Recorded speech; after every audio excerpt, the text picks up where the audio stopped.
Hi, welcome to Inside the Scary Mind of a Writer, and I'm Adina Love, the writer. This is part 11 in my continuing blog series of what goes on inside my scary mind.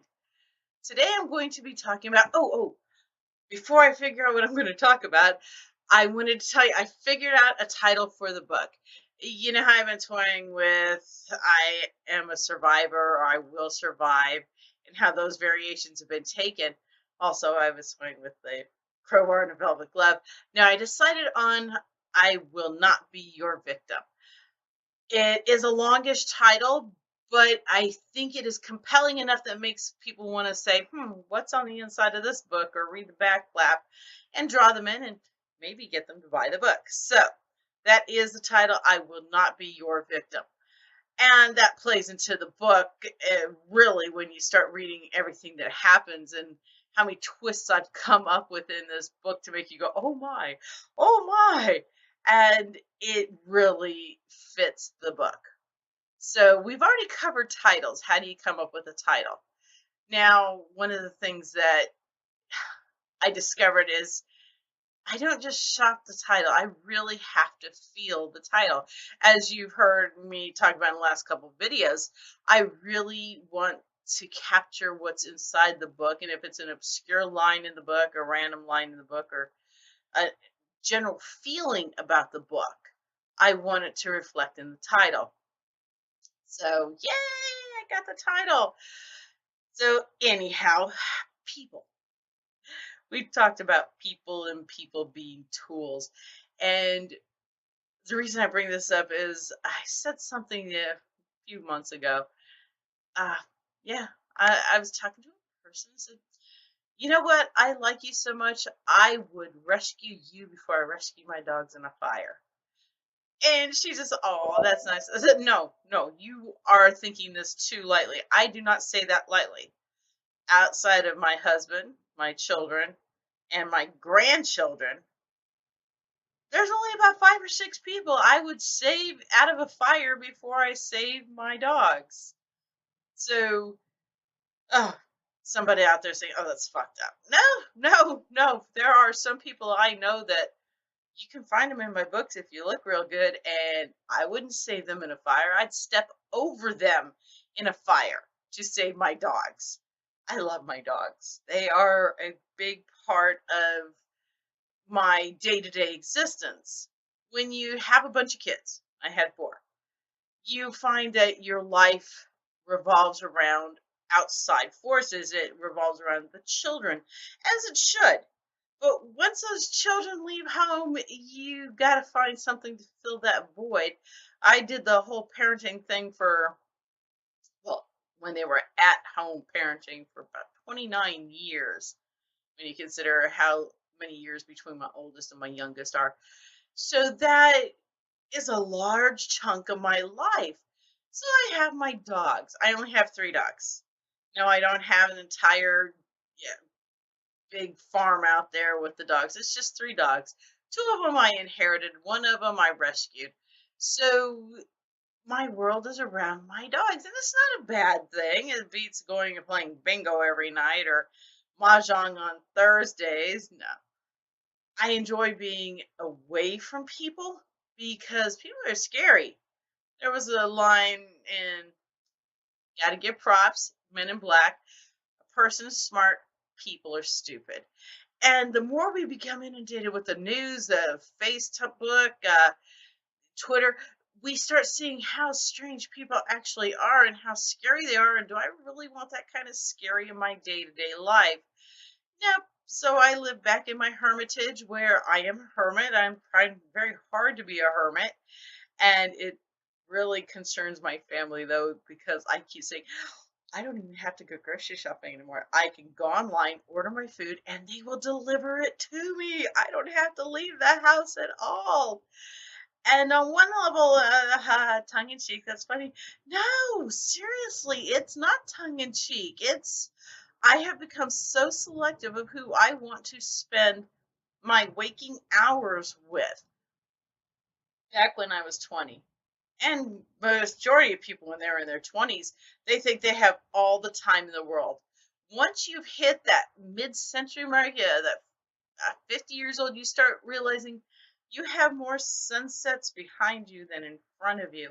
So, what do you want to do with those remaining sunsets? Who do you want to spend them with? And I decided I will not spend them with people that I find objectionable.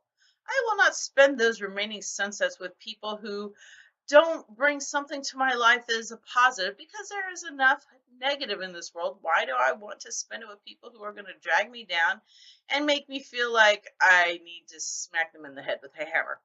So, yes, how do you get on the list of people I will save in a fire before my dog? Well, if you make it out to my house, you've already made the list of people I'm willing to step over my dog and save you before I save my dog. Very close area in here. I don't let too many people into this area because, well, I don't want to. I don't want to let people in that are downers, that are negative, that are just so set on making themselves the victim. And they're in, see how I tied that into the title of the book? Yes, they want to be the victim. I'm sure you know somebody who's like, oh, woe's me. They are always the victim. And they don't look for the positive side. They don't look for a way to bring themselves up from their situation. They are willing to wallow in the sadness and the quagmire that is their life. One time I was reading a magazine and it was Time, Life, something like that. But it was talking about the abject poverty some people in England are living in. And it had photos, and this woman is sitting on a bed with a kid who really needed a bath. She has a place to live, but the paint is peeling off the pipes, and the kid needs a bath, like I said, and it just the whole area just looked like gross. And I'm thinking, wait. You're in a industrialized nation, the UK, and you can't figure out go take a freaking bath, wash your clothes, peel the paint off the wall and sand it down. That doesn't take nothing. That takes no money to do that. Stop being the victim. I cannot stand people who live their lives being the victim. And yeah, that's inside my scary mind. Oh, you can't help your situation. Yes, you can. You may not like your situation. You don't like the movie? Leave the theater. You don't like the way your situation is rolling? Change it. There is a line that when I was in the Navy, the master chief of the boat had on his wall, lead or follow, just get the hell out of the way. And I found out later that it was a paraphrase from George Patton, who said, lead me or follow me, get out of the way. I like the master chief of the boat's way he said it better because it seemed more strenuous, more forceful, more, I have the power. I will let you have the power if you know what the hell to do with it, but just don't stand in the way. I like that. I'm not that kind of person. And I will not write main characters as the person who's going to let life kick them down and step on them, make them the victim. I will do an ancillary character that the main character will, I don't have time to deal with you because you want to be the perpetual victim. I don't like perpetual victims. And I do know quite a few of them in my life.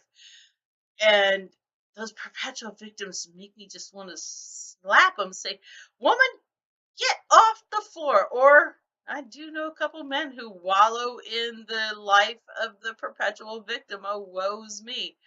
So do they maintain their victimhood? Victimizing? I don't know. Do they maintain that whole status, that whole attitude so that you will pity them?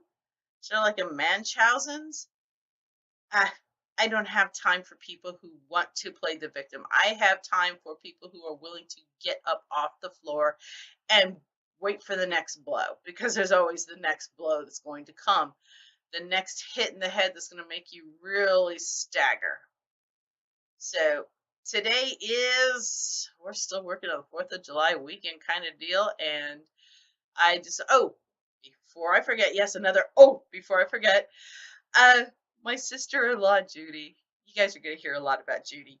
She sent me an email saying, I watched your last video and it made me sad. I did not realize your childhood was that poor. And I what do you say to that? What do you say to somebody who says your video made me sad? I don't remember crying in the video. I'm not the victim, and I refuse to be the victim, and my sisters refuse to be the victims. They have both been through so much, and I applaud them because they had the strength to get up and get past their childhood and make more of their lives than what they were dealt. So, don't be the victim is the whole, I suppose, theme for today's video. If you like this, thumbs up. If you didn't, thumbs down. Tell me why. Share it. Buy my book. And I will see everybody again next week. Have a good one, y'all.